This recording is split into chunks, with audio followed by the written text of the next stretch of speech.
Idol, ano ang contraction holds? Ang contraction hold, yung sa pinaka-peak niya na may effort, hino-hold mo. For example, bicep curl, nakaganito. Hold mo siya ng 1 minute or 45 seconds. Talagang nagbo-burn yung muscle, nagko-contract, nagbe-build siya. Tapos, wala siyang stress sa joints kasi nakaganyan siya, hindi siya ganyan na ganyan. Or sa chest, naka-squeeze kang ganyan ng matagal, 1 minute. Or pag naka-squat ka, sa 90 degrees, hino-hold mo yung squat. Yun, for 1 minute, 45 seconds. Kung beginner kayo, kahit 15-second holds lang. Parang plank, naka-plank tayo for 1 minute. Ano na yun? Contraction hold yun ng abs, ng core. So, magandang pampalakas yun kung wala tayong weights. Tapos at the same time, kung may injury tayo, iwas injury siya. Kasi wala siyang stress sa joints and ligaments. Pinapatibay pa niya yung muscles around nun.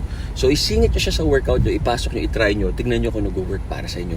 Tama kayo, mali ako, I'm not your doctor. Do what works for you. Happy, healthy. Static holds!